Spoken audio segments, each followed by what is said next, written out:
Hello everyone, आज हम फिर आपका अपने चैनल पर स्वागत करते हैं स्टडी विद फन। मेरे चैनल का नाम है, आप सभी लोग मेरे चैनल को सब्सक्राइब कर लीजिए ताकि जितनी भी वीडियो जिस चैनल पे डाली जाए वो सभी नोटिफिकेशंस आप तक पहुंचे।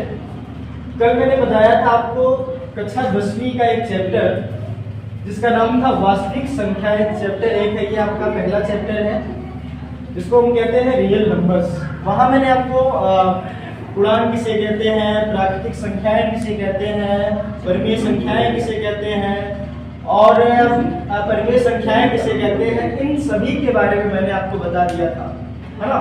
अब देखिए, इसके बाद हम बात करते हैं इसके आगे क्या है, हमने लिख दिया है ताकि आपको प्रॉब्लम ना हो। इसके बाद है आपका प्रमेयिका।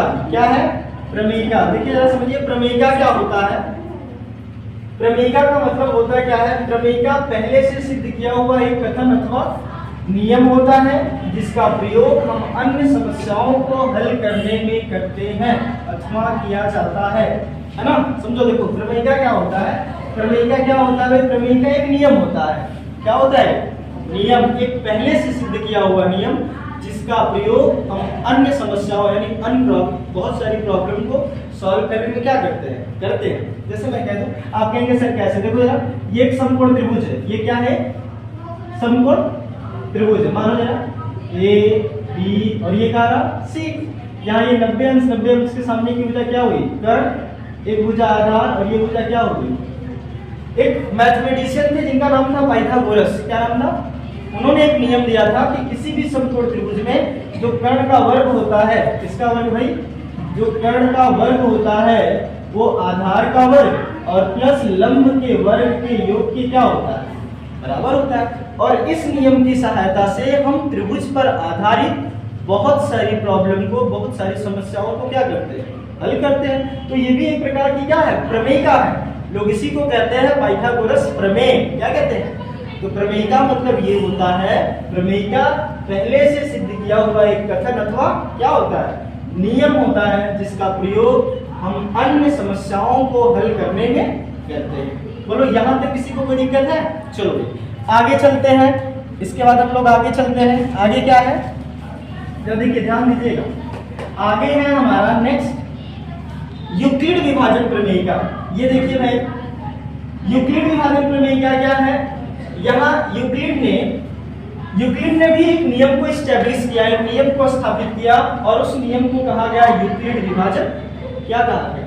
प्रमेयिका। क्या था वो नियम? पहले समझ। उन्होंने कहा अगर कोई दो धन पूर्णांक हो, कितने? ध्यान से समझो, बहुत अच्छी चीज है। अच्छे को समझ में नहीं आती, सब कहा है, सबको बकवास आता है, बिल्कुल ऊपर से उठ के आता है। उन्होंने ये बताया अगर कोई दो धनात्मक पूर्णांक हो, कितने? दो। कोई दो धनात्मक पूर्णांक ले लो। मान लिया हमने एक धनात्मक पूर्णांक 4 लिया और दूसरा क्या लिया? 3 लिया। अब हम क्या कर रहे हैं, जरा इस 4 में इस 3 से भाग दो। 3 एकम 4 में से 3 गया, है ना। आपने जिससे भाग दिया इसको हम कहते हैं भाजक। क्या कहते हैं भाई? है ना, कहते हैं भाजक। ये आपका भाज्य हो गया और ये आपका भागफल होगा और ये आपका क्या होगा?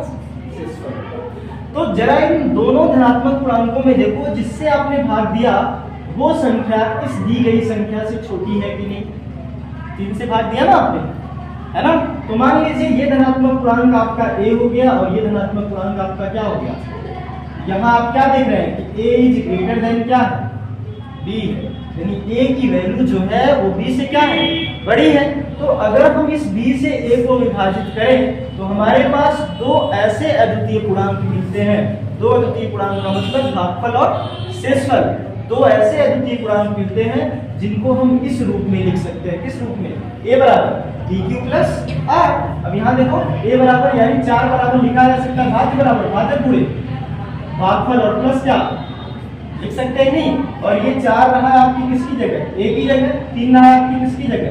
d की जगह। 1 रहा है आपका किसकी जगह? q की जगह। और ये 1 क्या रहा? r की जगह। लिख सकते हैं नहीं? बोलो लिख सकते हैं ना। चलो, तो इसी पूरे कथन को, इसी पूरे नियम को यूक्लिड विभाजन प्रमेयिका कहा गया। क्या कहा गया? यूक्लिड विभाजन प्रमेयिका। यूक्लिड विभाजन प्रमेयिका पर आधारित भी बहुत सारे प्रॉब्लम को करेंगे। पहले यहाँ समझो, इसकी डिफिनीशन समझो क्या है। यूक्लिड विभाजन प्रमेयिका, यूक्लिड डिवीजन लेमा। देखो इसमें क्या है, यदि a और b या a तथा b कोई दो धनात्मक पूर्णांक हो, बच्चों कितने, a और b कोई दो धनात्मक पूर्णांक हो, इस प्रकार हो कि a की वैल्यू b से क्या हो, बड़ी हो। a is greater than b, जिधर मुंह खुला होता है उधर की संख्या क्या होती है, बड़ी होती है। तो q और r हमें ऐसे दो अद्वितीय पूर्णांक प्राप्त होते हैं कि a बराबर आपका क्या होता है, bq प्लस, शर्त क्या है, जो शेषफल की वैल्यू होनी चाहिए। यार क्या है शेषफल, या तो यहाँ देखिए शेषफल या तो 0 आ सकता था, या तो इससे क्या आएगा, इससे क्या आएगा, छोटा आएगा। अगर इससे बड़ा हो गया तो भाग नहीं जाएगी, एक बार और चली जाएगी। तो इसलिए हमेशा जो शेषफल की वैल्यू होनी चाहिए वो क्या होनी चाहिए, ग्रेटर देन 0 और इक्वल टू 0, 0 के बराबर अथवा 0 से बड़ी, लेकिन b से क्या होनी चाहिए, छोटी होनी चाहिए। जिससे आप भाग दे रहे हैं उससे क्या होनी चाहिए, छोटी होनी चाहिए। तो इस पूरे नियम को, यानी भाज्य बराबर भाजक गुणे भागफल प्लस शेषफल, ये जो नियम था, इस नियम को किसने दिया था, यूक्लिड विभाजन। ये जो नियम था इस नियम को यूक्लिड ने दिया था, और इस पूरे नियम को क्या कहा गया, यूक्लिड विभाजन प्रमेयिका कहा गया। तो यूक्लिड विभाजन प्रमेयिका क्या है बोलो, यूक्लिड विभाजन प्रमेयिका का मतलब ये कि अगर हमारे पास कोई दो धनात्मक पूर्णांक हो, उनमें से बड़े वाले पूर्णांक को छोटे वाले पूर्णांक से अगर डिवाइड किया जाए तो उस पूर्णांक को हम इस तरीके से लिख सकते हैं, किसकी तरह, a बराबर bq प्लस। कोई दिक्कत किसी को? चलो इसके बाद हम बात करते हैं एल्गोरिथम। इसकी बात करते हैं एल्गोरिथम। ये शब्द आएंगे आपके पेपर में कि इस एल्गोरिथम में यूक्लिड विभाजन प्रमेयिका। तो एल्गोरिथम क्या होता है? एल्गोरिथम मतलब ये होता है किसी भी समस्या को हल करने के लिए जितने चरण आप प्रयुक्त करते हैं, है ना, उन सभी चरणों को हम क्या करते हैं, एल्गोरिथम, है ना। इसका मतलब क्या, इसका मतलब क्या, the step whom we adopt to solve any problem is known as algorithm। आप ऐसे भी कह सकते हैं, है ना, कि वे सभी चरण जिनको हम किसी समस्या को या किसी प्रॉब्लम को हल करने में प्रयुक्त करते हैं, उन सभी चरणों को हम क्या कहते हैं, एल्गोरिथम। आप कहेंगे सर कैसे, जैसे मैं बता दूं, समझो। आप क्या करते हैं भाई, अगर किसी संख्या को, जैसे मान लीजिए आपको दो संख्याओं का क्या निकालना है, तो इसके लिए मैं से निकालना है 3 और 12 का। तो आप क्या करेंगे भाई, इस बड़ी वाली संख्या मान लीजिए 3 और कुछ और ले लेते हैं हम, ये तो बहुत आसानी से कट जाएगा। मान लीजिए 3 और आपका हो गया 19, है ना, हमने क्या लिख दिया, 3 और 19 लिख दिया। तो यहाँ जा देखो क्या करोगे, इस बड़ी संख्या में छोटी संख्या से क्या करते हो, भाग दोगे, 3 से 18, 19 में से यहाँ देखो 9 में से 8 गया 1, अब फिर इससे भाग दोगे किसमें, इस वाले में, 1 3 8, शेषफल क्या आ गया, 0।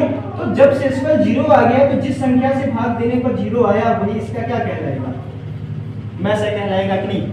तो अब इन दोनों का मैं से निकालने के लिए हमें क्या करना पड़ा, कुछ स्टेप्स अपनाने पड़े। पहले 19 को 3 से क्या करना पड़ा, भाग देना पड़ा, तब तक भाग देना पड़ा जब तक कि शेषफल क्या ना आ जाए, 0 आ जाए। तो किसी भी समस्या को, किसी भी प्रॉब्लम को हल करने के लिए जितने भी चरण प्रयुक्त किए जाते हैं, जितने भी स्टेप प्रयुक्त किए जाते हैं, उन सभी चरणों को हम क्या कहते हैं, क्या कहते हैं भाई, एल्गोरिथम कहते हैं। क्या कहते हैं?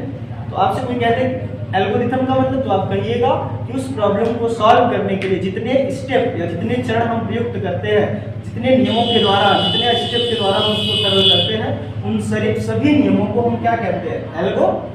कोई दिक्कत यहाँ तक किसी को? अब इसके बाद बात आती है, इसके बाद जो है वो बात आती है जो बहुत ही इंपॉर्टेंट है, जरा ध्यान से समझिए क्या है ये।